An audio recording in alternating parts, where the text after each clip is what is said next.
Yes, yes, yes. You better come on in. It is a winning Wednesday. We are the Empowered Morning Show, and I'm excited to be here this morning because I'm with my girl Natashah Khan, baby. And listen, whenever you get onto the Empowered Morning Show, we are looking to get you plugged in. If you haven't been tuned in, you need to get plugged in so that you can make sure that every day is a day where you started off knowing that you are empowered to win. You are empowered Yes, to be yes, yes, yes. victorious. You are empowered to live a life of abundance. You are empowered to live on purpose for purpose, right? So, Natasha, how are you this morning? I am well for a Wednesday. It's For the a middle of the week. Wednesday, for the hump day, yes. It's hump day out here. So good morning, everybody. Miss Patricia, good morning. Good morning. Good to see you this morning. Miss Phyllis, good to see you as well. She said, good morning, empowered women and men of God. Yes, I love it. I love it. And I love that. We get to see you ladies here. And thank you for those who are watching from other platforms and those who will be catching the replay. Because I know that, sometimes you up in the morning doing your thing and you don't get to catch it. So whether you get it in the mornings, the afternoons, or at night, the word is still good. The word is still something that will help you throughout your day. Amen. So You're going don't to get it no matter what, one way or the other.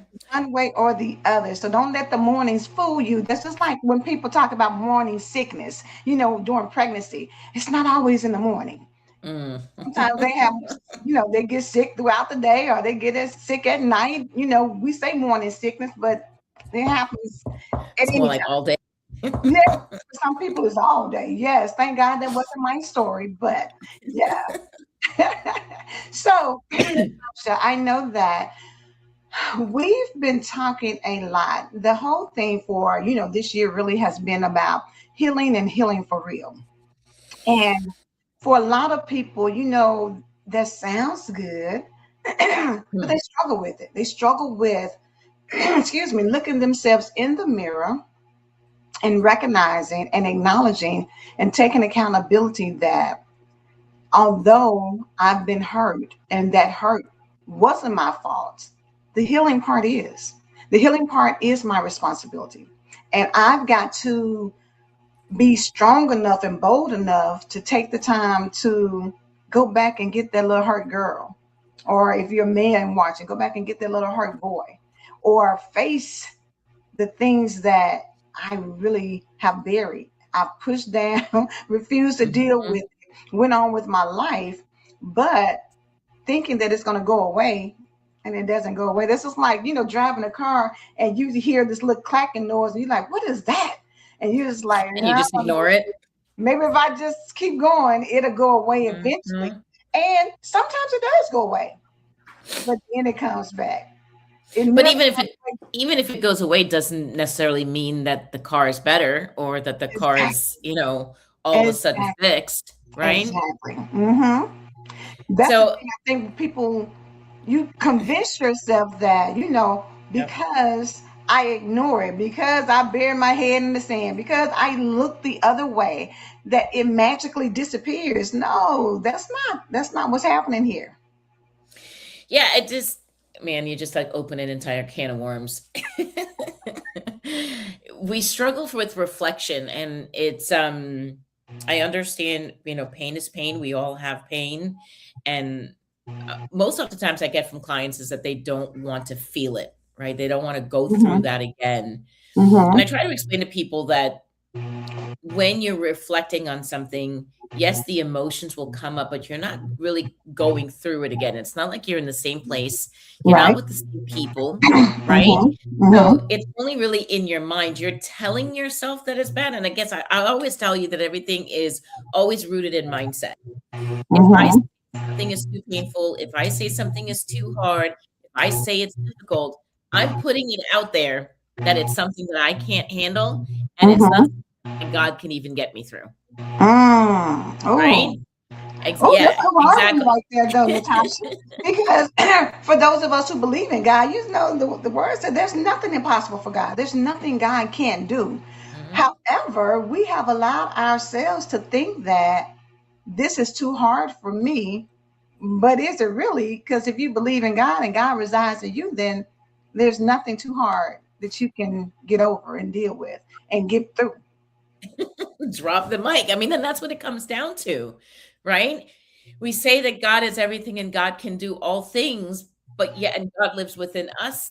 But then it's a contradiction when I say, well, that's in the past and I don't want to deal with it anymore. So Mm-hmm. you're not even giving God the opportunity to be a miracle worker in your life. Mm-hmm. You're not giving him the opportunity to be able to work through whatever it is that's going on in your life so he can really use you for his greater good. Because what a lot of people don't realize, and we talked about this, I think it was last week on the show, we had started the conversation about boundaries.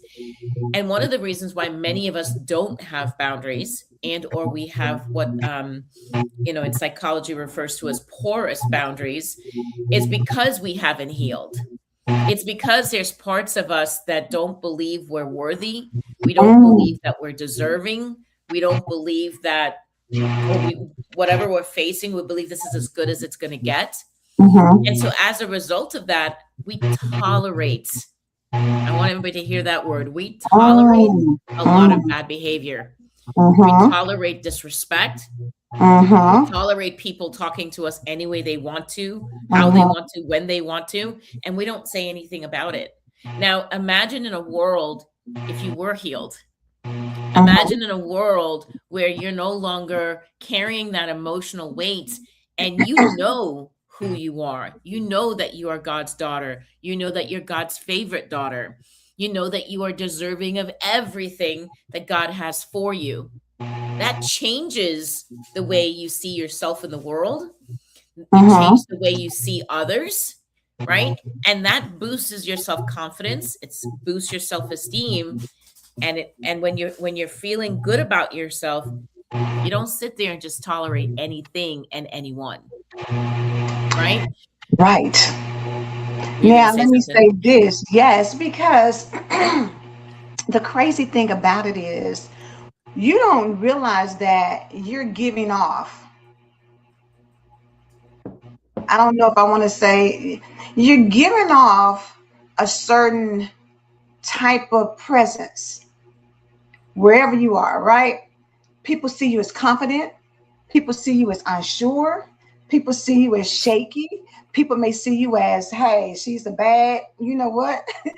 People, the energy that you give off, people catch it even when you don't realize you're giving it off. So that's why Mhm.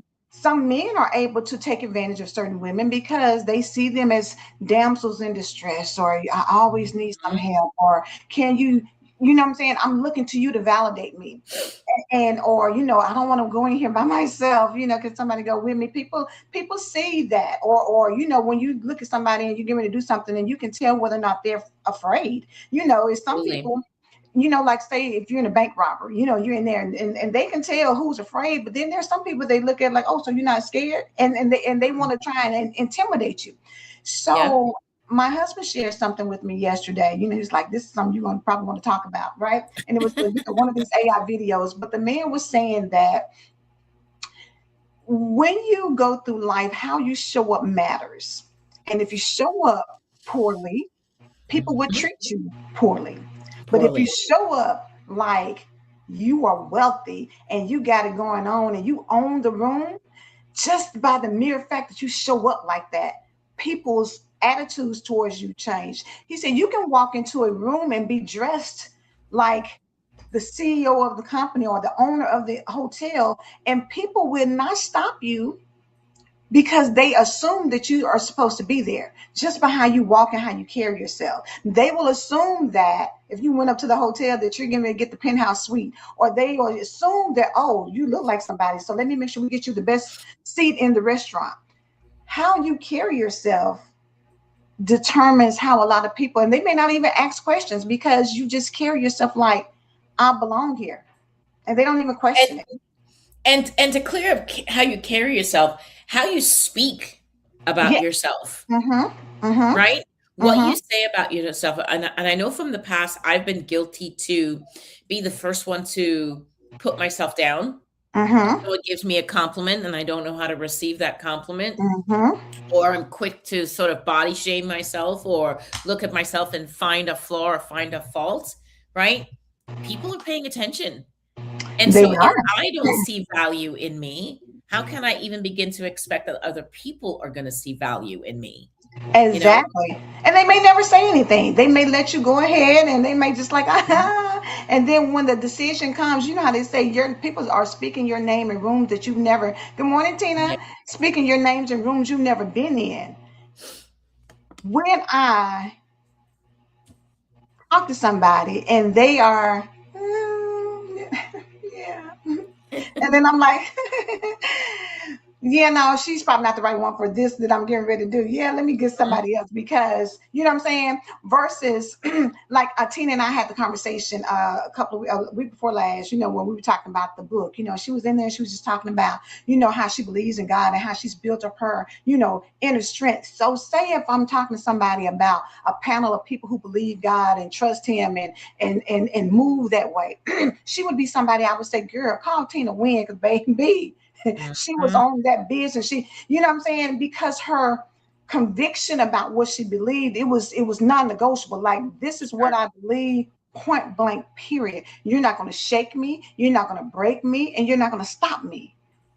That energy transitions over to whoever you're around. And Well, so when you and that ties into one of our boundaries called spiritual boundaries. Because mhm, now, when she's in a room, she's not just going to tolerate anything from anyone, right? And if people aren't spiritually aligned, she is not going to find herself in rooms or in spaces and or in places with people who are in alignment with where she's at in her relationship and understanding of God. If she's in a room where people either don't believe or may say things that are negative, she has the confidence and the knowledge and the understanding to respectfully put people in their place, right? That's why yes, boundaries are so important, because without boundaries we are just walking in and out, weaving in and out of people's lives, spaces, places, and things, and we have no conviction. We are not grounded in who we are and what we know to be true or what we believe to be true, and standing in that. And I almost envision like when we don't have boundaries, it's like being in quicksand, mhm, right? You will fall and succumb to anyone and anything at any time because you're not standing on a solid foundation, right? So I right, tell people all the time, boundaries are an absolute. And if you don't have boundaries, and when people say to me, well, I have boundaries, people just don't follow them. Boundaries, I've said it before, are not a set of rules, right? mhm, Boundaries is not something that you just tell somebody you either need to do this or else. It's not meant to punish people. right, We need to really understand that our boundaries are for us. We mhm, need to realize that we value ourselves, we know our self-worth, and this is our line in the sand. And it doesn't yes, matter if you're and married. stand on it. Mhm, Absolutely. It doesn't matter if you're married, if you have kids, even with your children, you need to mhm. have boundaries, you know? Absolutely. And People don't even think about it like that, Natasha, or even, being married. The reality is what you said earlier, the word tolerate. Some things you should not tolerate. I don't care who it's from. Some mhm, things you should be like, you know what? I don't owe you an explanation about anything. Either you're okay with that or you're not. mhm, And mean that. Or I'm big on saying what I said. I'm not really backing down. I'm not backing down from that. And you know mhm. how sometimes people may say, somebody said, no, you can go ahead and say I said it because I did. And I did. I don't have, my husband and I were talking about that last night. It's a place in your life where you have to be strong enough to say, I don't have to explain this to you. Amen. I'm not, this is not the room that I need to be in. So you know what? I'm going to go ahead and leave. And they're going to be like, why? Because this is not where I need to be. Mhm. That's it. And your no is your no. When your kids are like, "But I want it," I have. I I remember when my girls were little. I have walked out of a with a buggy full of stuff. Walked out, picked same, them up, same. walked out, and went into the car and said, "So what we're not going to do is get anything. How about Yep, that? How about that?" yep. I have been there and I've done that myself. I love when you said it, it's so simple. Your no is no. There is no Mm-hmm. negotiation. There is Mm-hmm. no explaining. There is no nothing, because that no, behind that no is your worth and your value, Yes. right? Yes. So if you don't say no, you are sending a nonverbal message to the universe and to people that says, do what you want, when you want, how you want, and I'm just going to tolerate it. Yes. Right? Now, in the Mm-hmm. whole concept of healing her, how are we really healing ourselves if we are willing to allow ourselves to be exposed to people, places, and things that have the risk and the potential to hurt us? Right? Every Mm-hmm. one of us come from backgrounds where if there isn't significant any type of trauma, we've been raised in some degree of dysfunction and or chaos, right? Mm-hmm. The whole point of why we're healing him or healing her is because of the root of where we come from is damage, for lack of a Yeah. better word, Right. right? So what am I saying to myself? I'm now older, and we say, oh, that problem or that situation was in the past. That was when I was younger. I'm not going to Mm-hmm. worry about that. It's no big deal. But now I'm an adult, and by me not having boundaries and allowing people to come in and out of my life and speak to me the way they want and treat Mm-hmm. me the way they want and do what they want to me, and me not say anything about it, am I not perpetuating the cycle of abuse? Mm-hmm. Am I Mm-hmm. not continuing to carry the torch of whatever it is that I experienced? Right? Because one of the things on our boundaries list that we had was fear of abandonment. Mm-hmm. Many of us tolerate and stay in unhealthy relationships. And I am not just talking about men and women, I'm Mm-hmm. talking about your girlfriends, your best friends, all the Yeah. types of friends Yeah. All the where we shifts. stay, yeah, where we stay in those relationships because we're fearful of abandoning the person, or we're fearful that someone's going to abandon us. Mm-hmm. So this Mm-hmm. this said thing in your past that you don't want to face, this said thing that you're like, I'm good, we don't need to deal with that anymore, is now showing up presently in one of your ships, i.e., friendships or relationships or whatever. And you're still now allowing what happened to you then to happen to you now. It just looks a little different, right? Let's marinate that for a minute, Natasha, because what you just said was when we say fear of abandonment, and somebody may say, child, I don't care if they stay or go. Mm. Maybe you don't, but you're concerned about somebody else who may have that experience. And so, because you do, you cross and blur the boundary lines that you have because you know they deal with that. So, in essence, it's not maybe you, but it's them, which ties you up in the same Which package. So now controls you're in you. their hula hoop. You're in their Yeah, hula hoop dealing with their business and trying correct. to make it okay Correct. for them to not feel abandoned. And you want to be like Tamar Braxton used to say, back in the day on one of her shows about Velcro. You want to Velcro to them so that you know what I'm saying. You want Which to be comes there. back to the attachment that we've been talking Mm-hmm. about, that we need to learn about having connection and alignment, not attachment. So in that Mm-hmm. case, as Velcro, you now and you have to think about this. So you're attaching to this person. You are worried because, let's say it's a friend, the friend has been abandoned in their past. You Mm-hmm. now are fearful that your friend is going to be abandoned if you walk away from them because you no longer want to tolerate the chaos, the dysfunction, the nonsense, Mm-hmm. spending on it, whatever. So now you're going to stay attached to this person for what reason? Because you feel guilty? Because you believe, Or out of because somehow, obligation. or you believe that you're obligated to stick with this person. So now this person remains sick emotionally, right? Mm-hmm. And now you remain attached to them. What do you think is going to become of you? And what are you non-verbally telling the individual that you're attached to?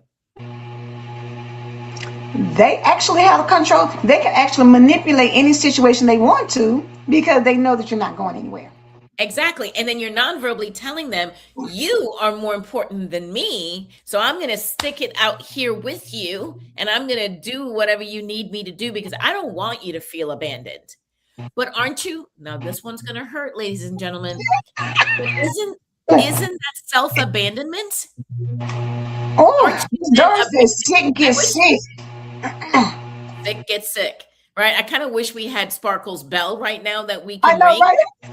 But while we're so focused on the other person and not abandoning them, you are abandoning self. And if you are abandoning self, that means you're not loving yourself. And if you're not loving yourself, then what are you really doing at the end of the day? Right? And so when we come back to the root of I'm trying to heal her, well, you're not really healing her because you're teaching yourself, that younger version of you, you're Mm-hmm. not important right now. You don't matter. There is somebody out there in the world that's sick, and you need to abandon yourself to go help that person. That is Right. not God. That is not what God wants from us. Right? And let's say this, Natasha, just to kind of give it a visual. If you have been in a accident that requires you to be in a hospital because you're expected to have some kind of surgery to repair whatever wounds that you have, and somebody says, I need you, this is going on in my life, and you get up and walk out of the hospital without making sure that you get the surgery that you need, or you get whatever it is that the doctors need to do to heal you. So you're leaving to go out broken up, broke down, maybe potentially even about to die without whatever this process or surgery is. Yeah.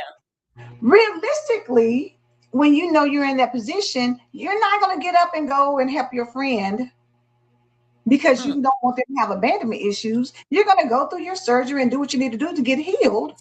Of yourself. But because we feel like we're good and everything is right with us and we don't want to see somebody else go through it, we don't realize that emotionally we're doing the same thing as checking ourselves out of the hospital without getting the proper treatment. That is a great analogy, because we can't, I shouldn't say we can't, we don't take the time to see and feel our emotions. Uh-huh. But emotional sickness is no different than mental sickness, hence mental health, right? Uh-huh. And emotional sickness is no different than physical sickness. As a matter of fact, emotional sickness is dangerous because if you're not taking the time to reflect, if you're not taking time to see your emotions and feel your emotions, it is going unattended, right? And ignored. But guess what? Your feelings drive the way you behave. So Yes. you can sit here all day and say that I don't have time to feel feelings and I don't have time to look at my feelings. First of all, you're not a robot. Second of all, pay attention to your behaviors and you will be able to gauge how emotionally sick you really are. If you are Ooh. obsessed, if you're compulsive, if you're impulsive, if you're controlling, if you're manipulating, if you're stubborn, if you're resistant, if you're guarded, I could give you a laundry list of behaviors. Wait a minute, Natasha, because the reality is most people never even associate those types of things with, because even at the root of procrastination, there's an Oh, underlying, you know what I'm saying? Pretty much like, oh, I just don't feel like getting into it today, or oh, I'll start Monday. Oh, I'll start in July. I'll start, mhm. after the holiday. And Procrastination. that excuse making, a behavior, is Mhm. driven by emotion. And the emotion is driven by what you believe to be true. So it comes back to mindset. I'm telling you, everything comes back to your mindset, and what you're believing to be true is what's driving all of this. So when someone is using things like, oh, you abandoned me, or Mhm. oh, you don't love me anymore, that is called emotional manipulation, ladies and gentlemen, right? Because at the end of the day, you should not be abandoning yourself. So you have no place in telling. I ain't got to say that, but I got to go on that one. Ladies and gentlemen, I hope you got that.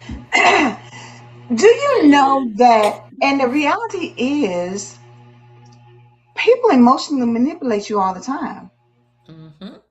And we fall for it because for the sake of the family or for the sake of the friendship, or Mhm. you justify things about people. Well, they're just going through a hard time, or life's just been life and she's just been dealing with a lot. That doesn't give you permission. Because I love Tap the Brown. I always said, just because you're having a bad day, don't you dare go up and mess somebody else's. Mm, mm, mm, mm. When And do you that's actually one of our boundaries, was where your feelings are my feelings, and whatever's going on with you is affecting me. It doesn't need to be. You want to get up and have a bad day? You want to get up and be in the worst mood and not appreciate life and the air in which you breathe. You can do all of that. But let me tell you, please don't bring that my way, because I get up very excited for my day. I am very happy to be alive and breathing. So I don't allow people. That's why I'm very big on protecting energy. I talk about that Mm-hmm. a lot now. I Mm-hmm. protect my energy, because that negativity, right? That Debbie Downer, we said Debbie Downer cannot come in my sphere, space. in my hula Mhm. hoop, and mess up my day. Not when I'm Yes, having a ma'am. good day, but, and if you think about it, we have people that you talk to. And sometimes when you talk to them, you're like, oh my God, every time I talk to this girl, she makes me feel so good. I feel like I'm ready to go out here and pick up this project that I hadn't done in a long time, or that I was thinking about. I'm going to go ahead and do it now, because they inspire you, they encourage you, they uplift Mhm. you, they give you that dopamine boost or whatever it is that Yep. helps you to say, you know what, let me stop procrastinating, because you know what, I can do this. I can do hard things. Yes, I can. Amen. Or do you talk to somebody and by the time they get through telling you that their back of their knees hurt, their ankles are swole, they got, lymphatic drainage and all these other things that are going on with them, and you get out the phone, you're just like, oh my God. Just I drained. was I'm tapped and I'm out. like, I don't even want to eat. I think I'm just gonna go to bed early, because I'm just like, that was a lot. You need a nap from that. I need to take the 7 to 8 hour sleep recommendation, because you've done so much. Like, I need to go plug in and charge in or something, because my battery Uh-huh. is drained. Yes, You ma'am. got to pay attention to the people that you're around and how they make you feel. Because again, that's another boundary. If you are allowing people to suck peace out of you, that's a problem. If you're Yeah, so around joy, that's called emotional enmeshment, which is another area in our lives that we need to set boundaries. It's we allow our emotions to be shared in the same space as someone else, right? The oh, reality is you're having a bad day. You can have a bad day, but that doesn't mean I have to conform to you having a bad day, right? The same way, right, if I'm having a happy day, you don't have to conform to my happy. I want people to hear that that's a choice, yeah, right?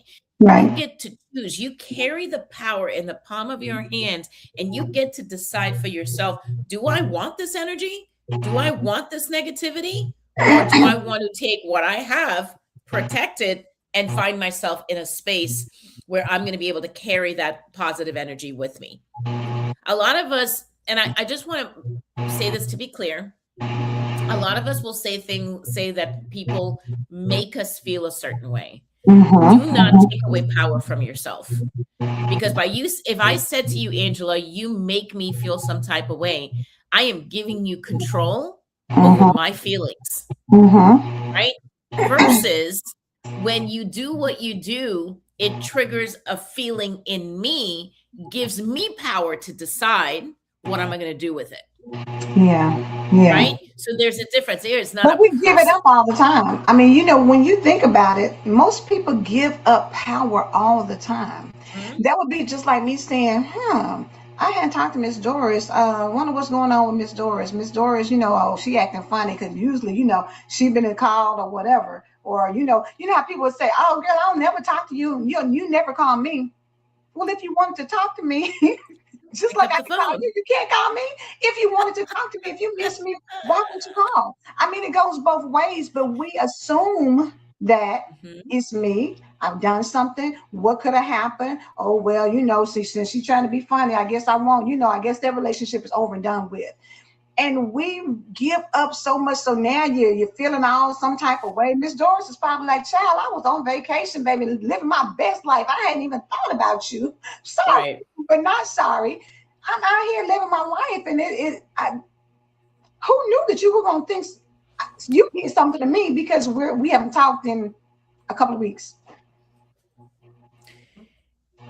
So what comes to mind for me there is we're quick to jump to conclusions. We're Yes. quick to make assumptions when we don't have the facts, right? Miss Doris said, "No, I tell them I am her now, baby." What you think, Miss Doris? I am no longer available to listen to this trash you Good for dump you, on me all Doris. the time. Good for I you. am hard now and I have my boundaries in place. So maybe I pull back because when we talk, I no longer am going to allow that to change me. Well, and so that's where you're turning the corner to healing, because in that moment, it's such a definitive moment where you're realizing you know your needs. You know what you need. You know what you need to be happy, what you need to be joyful. You know what you need for peace. You know what you're needing. And so now you're finally saying, you know what, I'm not doing this anymore. And my saying no, creating some separation between me and that individual that is emotionally sick, it doesn't mean I don't love you. It doesn't mean that I still don't care about you. Yes. What I'm saying to you is I love me too, and I Mm-hmm. love me enough to take a Mm-hmm. step back Mm-hmm. and let you work out whatever it is that you need to work out for you, because there's Mm-hmm. some things that I need to work out for me. Now, in time, if we're both healing for real, we in time on the journey can connect again. Mm-hmm. Remember, Mm-hmm. you'll hear me talk about the difference between, so here we were attached, Mm-hmm. right? We separated, took time to You heal, pulled the and on the Velcro and took the Velcro off, and yeah, now you can exactly. connect for real, and it's not the Correct. Velcro back and forth But pull. it's gonna take time for the connection, because it requires us to do work on ourselves, not go off in a corner and gossip and get new girlfriends and talk about your old girlfriends and or boyfriends or whatever the heck it is that Right, we do. You right. know, we're so quick to want to blame the other person. We do it in Mm-hmm. relationships with men. A lot of men get a bad break, right? Because we're They so do. quick to say, well, this man did this and that man did that. No, like, Right, you allowed that man to do what that man did. Like, right. guys have their problems the same way gals have their problems. But we have to start taking responsibility that when things don't work out, the same way it took two to make the relationship, it takes two to break the relationship. Now, you can Absolutely. sit here and pull rank and say, well, they had an affair and they did this and they did that. And listen, I say it all the time. I speak from experience. I was the first person that could tell you right out the gate that my ex-husband had an affair. And so the minute people hear, they're like, oh my God, her husband cheated on her. Da, da, da, da, da. But let's talk about the fact that we were young in our marriage. Let's Mm-hmm. talk about the fact that the wisdom that I hold today, I did not have at 21 years old. I got married when I was 19, right? And I wish that some of what I knew today, I knew it back then, because maybe I would still be married, right? Right, There was a right. lot of emotional immaturity in our marriage, Mhm. and I have to Mhm. own that. I can't just Yes. put an affair on him and be like, oh, Right. well, he had an affair. We were having problems in our relationship way before that. Neither one of us knew how to communicate properly. Mm-hmm. Neither one of us had boundaries. Neither one of Mm-hmm. us knew how to resolve conflicts. I was a Mm-hmm. yeller and he shut down, right? Mm-hmm. When he wanted to be right, he had to prove me wrong, and vice versa. So at the end of the day, we could use the affair as, oh, this man is bad, he had an affair on me, Right. or we can call a spade and said, at the end of the day, we were so lost. We lost our identity, we lost ourselves in the relationship, and we Mm-hmm. where I started and where he ended, right? And the same thing happens in our friendships with our girlfriends.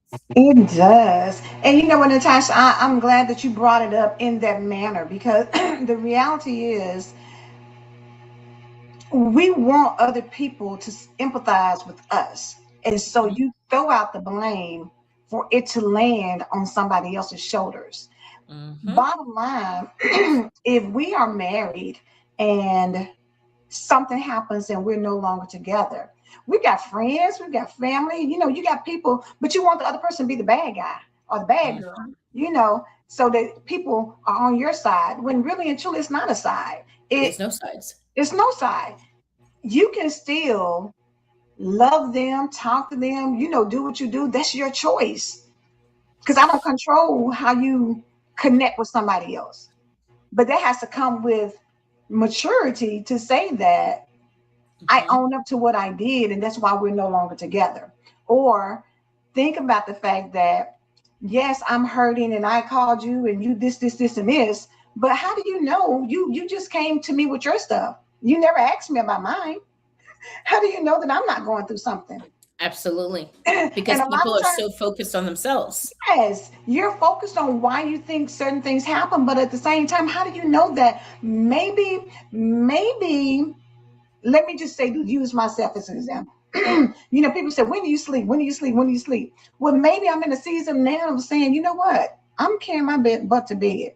Stuff Mm, done or not done. Because I've spent so many years not sleeping that I recognize now I'm getting older and I need to get my butt in the bed so that I can still be as productive as I used to be. So I'm cutting time, but I'm increasing productivity. Because now, before it was a hustle, grind, get it done.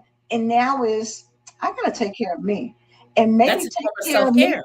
self-care. So now maybe taking care of me is I have to have the boundaries set. I'm not gonna be ripping and running and doing. Now Available I'm more 24 available. hours a day, 7 days a week. Yes, I just because you send me a text, I'm not, because people have done it before. You know what I'm saying? To say that, oh, well, you always answer in 3 seconds. So what's going on? Oh, so Yeah, you what's wrong with you now?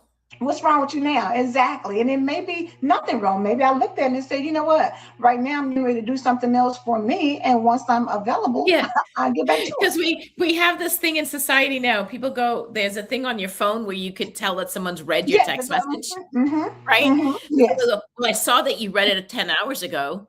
Okay, but did you even ask me where I was 10 hours ago? Because I might have opened it, but I might have been on the floor vomiting, right? Or I might have been in the middle of something, or I might have been stuck in a traffic jam, or maybe like we live in such a self-absorbed, self-centered Right. Like, did world. you see what I sent you? Look. Like I'll get to it. You know what I mean? But uh, Mm-hmm. coming back to taking ownership, what I will say in what you just shared, and we all need to look at this, is we teach people how to treat us. And We so do. prior to what you're talking about now, unfortunately, you more than likely have sent a message to I'm, others that says, I'm "Oh, available well, all the time. Always correct." available. And Angela doesn't I'm need to like take a Waffle House, break. baby. 24 hours a day, girl. Rains, no matter the seasons. I'm just like, I sent the message that I am Waffle House Incorporated. Right. So, Always so open, now always available. so now I want you to imagine this, and this is for other people out there too. Now imagine now you've just said no. If Mm-hmm. a person is so used to you saying yes all the time, Mm-hmm. your no doesn't sound like a boundary. Your Right. no doesn't sound like self-respect. Your no doesn't sound like self-care. What they hear is abrasive, aggressive, you're in a bad mood, you don't love them, you don't care about them, and they make it about them because when we have no boundaries, we sacrifice ourselves so much that we make it about other people. And so we teach them that they actually have more value than us. So when you set Right. the boundary and you raise the bar, right? Because we're not better than anyone's, but now we're on Mhm. equal ground. They don't like that, Correct. Because say right? for instance, if I look at something, somebody sent me something at 2 a.m. and I'm thinking to myself, like, are you crazy? Why would you send me something and expect me to respond at 2 a.m. whether I'm up or not? Maybe I would, maybe I wouldn't. But because I'm accustomed and back then would be up, probably already up, I might respond. But no, like, the response would be, what are you doing up? Why did you send it to me? Yeah. You can't. Why are you up at 2? But you sent it to me at 2. So hey, we're Uh-huh. here. It is now. You know what? Like you said, going back to just understanding boundaries, knowing how to use them, not to harm anybody, but to really protect yourself. Because the version of you that needs protecting is a better version, because now when you're healing for real, you come from a genuine honest place. Now you're well rested, so now you're not making snap decisions. Now you're not always on the defensive. Now you don't feel like you have to be obligated, or you have to you do things out of the goodness of your heart without expecting anything in return. When you're Mhm. healed for real, you can do things and somebody say, oh, okay, I'll pay you back. You don't have to. You don't need to. You I'm don't need to, genuinely giving with no with expectation in no return. expectations. And that's where authenticity comes from. You become authentic when you are learning to do things because you genuinely naturally want to do it And there's this balance of I'm going to give to you, but I'm also going to make sure that I save some for myself. And I think I might have used this analogy with you before. It's like going to you're throwing a party and you want to make your favorite dish for your Mm-hmm. guests, right?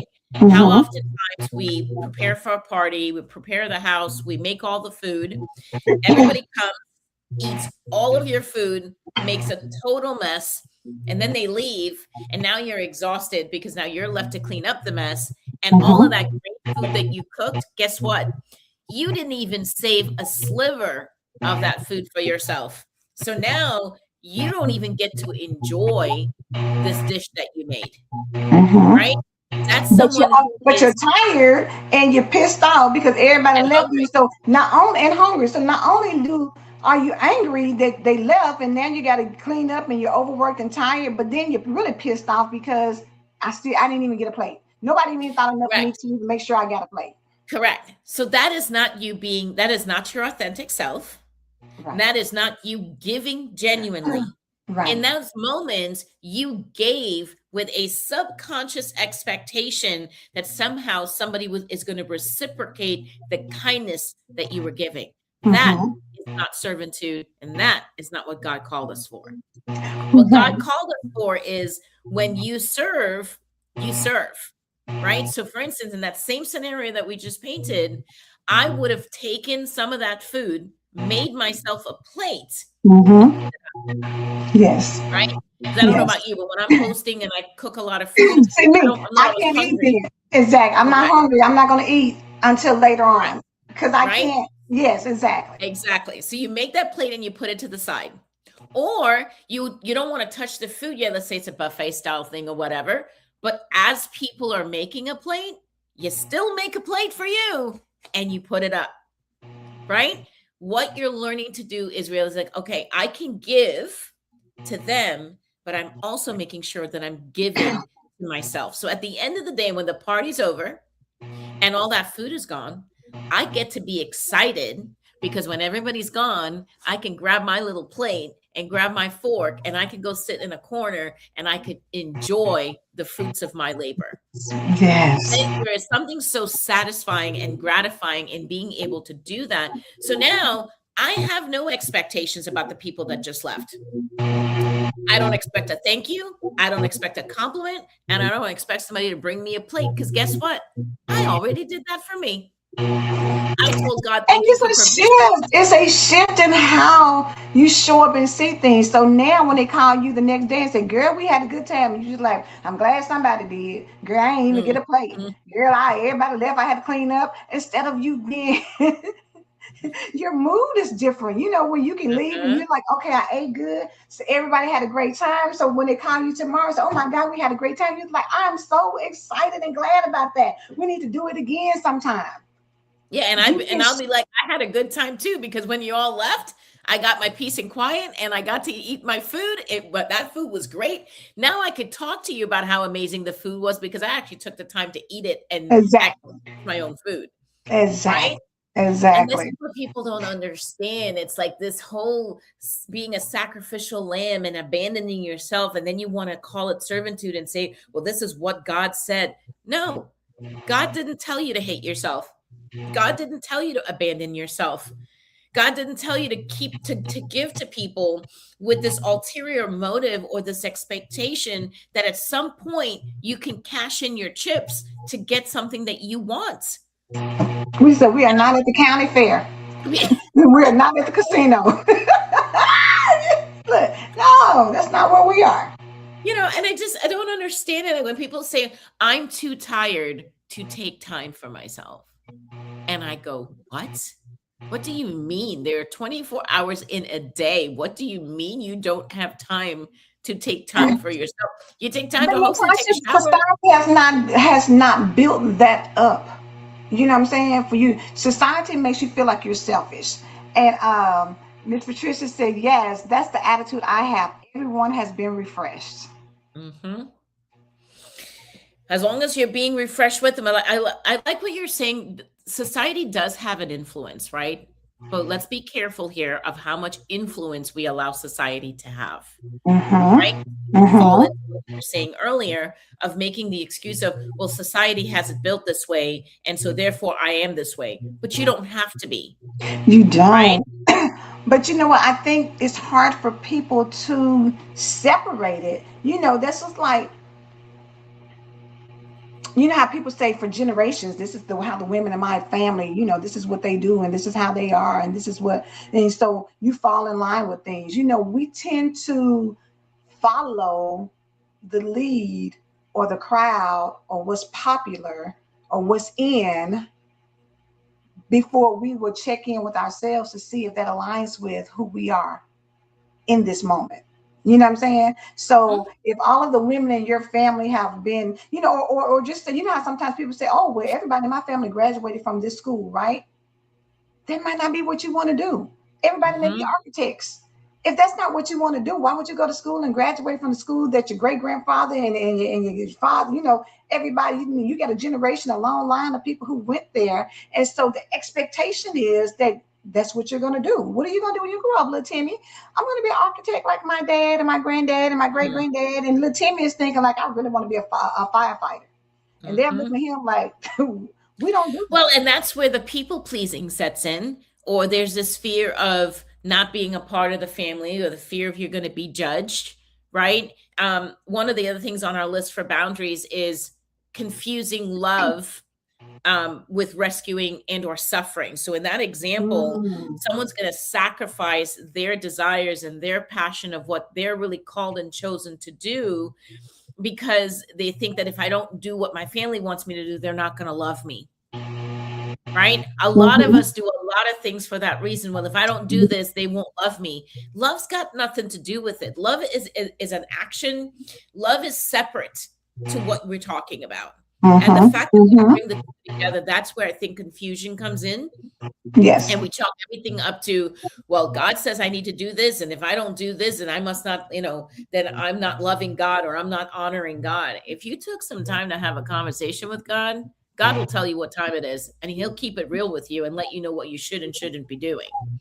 You know what I mean? And Right. if we actually took the before time, before the fact, because God is not a reactive God. You know what agreed, I'm saying? agreed. And so Yeah, when you if think we, about it, that's like somebody telling you, "Oh, I like him for you. That's who you should marry." And you're thinking, hmm, I don't know if I want to marry them, but you fall into the pressure. And y'all say, mhm. I do. And then, 6 months in, I should have You're not like, done I this should have consulted God on that one. beforehand and not falling into somebody else pushing you into the direction they feel like is best for you. Or say you have a kid out of wedlock and they say, well, you should marry that girl. She got your kid and that's the responsible thing to do. A lot of people are in situations because they have allowed the responsibility or the obligation or that's The just what we do. opinion, the Yes, the opinion opinions of of other others to people. influence Yes. them. Or somebody Mhm. says, "Oh, girl, that's a good job. You got to go with the government. Oh, you better get that government job because that's what everybody wants, a good government job."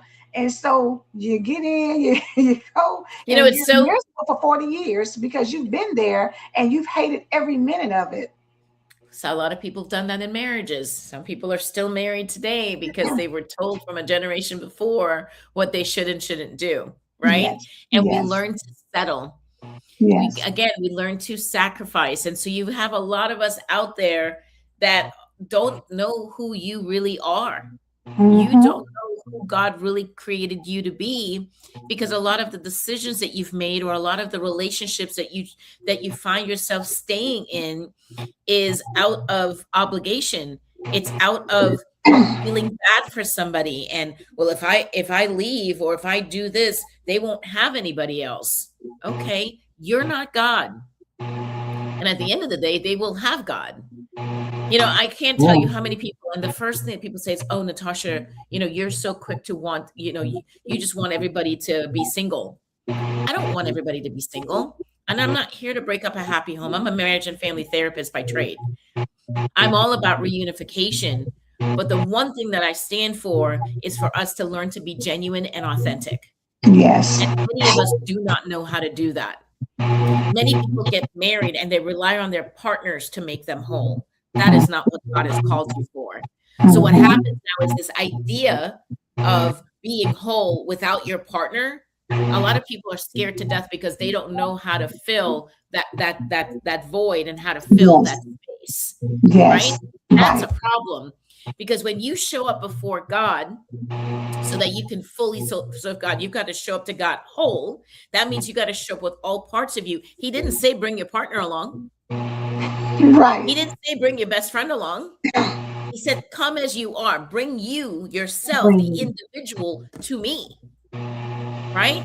And so we've got a lot of people out here all proud about, oh, I've been married 20 years, 30 years, 40 years. And when you ask people, who are you? 95% of the Mhm. time do not know how to answer the question. The response is, well, I'm a wife. I've been married for 30 years. That is not your identity. You being married So for 30 true. some odd years or how many years you in double digits, that is not your identity. Being a husband and being a father is not your identity.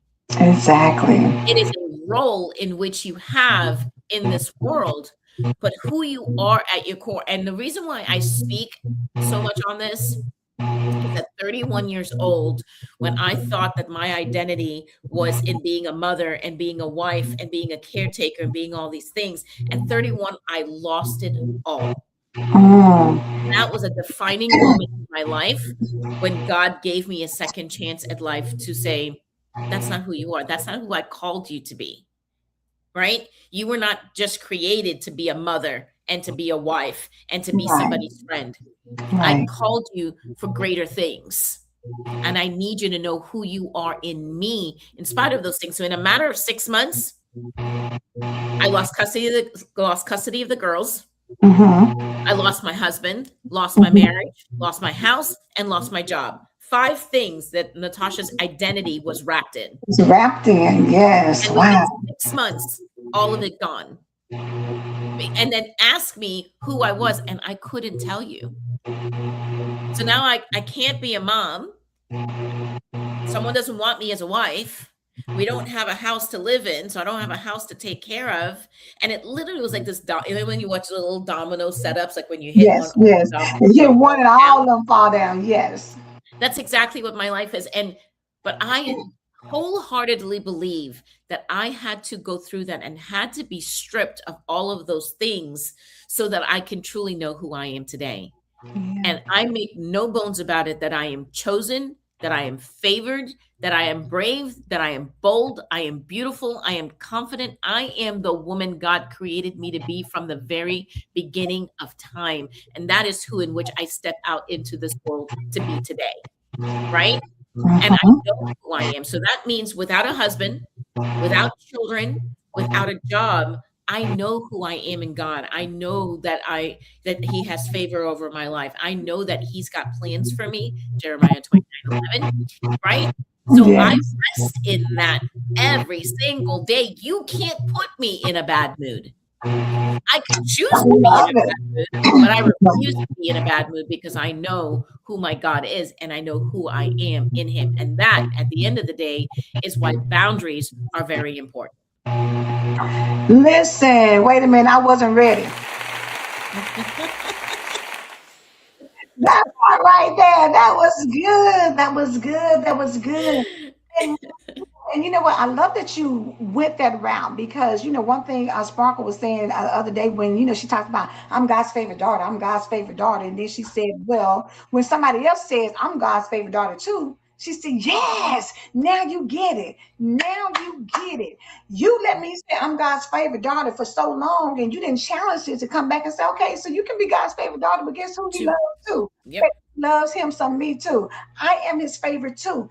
Everybody has the right to say, I'm God's favorite daughter. I'm God's favorite son. I am favored by God. I know the plans He has for me. He loves me, and I am His apple of His eye. This Phyllis said, "Hallelujah!" Awesome analogy of your identity, Natasha. Absolutely, we need. We need the Need bill. the bell. Because that right there was passionate and it was empowering and it was saying What you're not going to do is make me think anything less of myself, because you either choose to be with me or you choose not to be. Whichever way, I stand on who I am. I believe that wholeheartedly. I know God has plans for me, baby, and it's for a hope in the future. I'm not stuck in this rut, in this mess, in this toxicity. I'm getting myself out of that. I'm becoming her. I'm becoming healed so that I can stand in front of somebody and run all that down that Natashah said and be like, and I dare you to try and do anything outside of that, to tell me anything other than that, because if so, you're going to be blocked, because I got a boundary for that.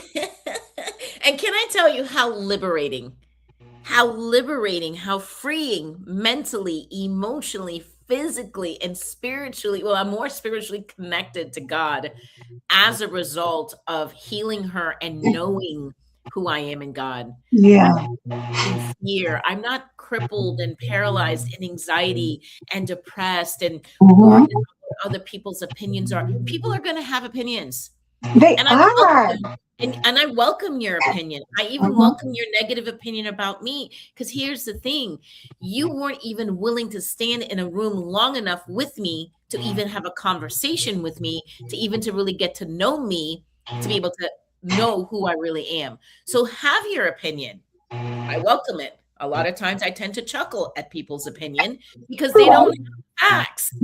You know what I mean? You want to sit in your home, have your opinion and formulate your thoughts and believe what you want to believe. I literally had this conversation with my mom at the beginning of the year of her having an opinion about my not coming around. And I'm like, you've never asked. You don't even know the truth, but yet you wholeheartedly believe it as if it's truth when it's not. So if that's what you're choosing to do, if you're not willing to be an adult and have a mature conversation and learn what the facts are no longer in alignment. We are no longer connecting. And I am going to go pray for you with God in silence. And we're just going to go ahead and go about our business. Yes, absolutely. But the thing about it is, Natashah, being okay with it either way. Because the thing about it is, you have to know life goes on. Even when you die, life goes on. Even when they leave you, life goes on. Yes. Even if they stop talking to you, your life still should go on.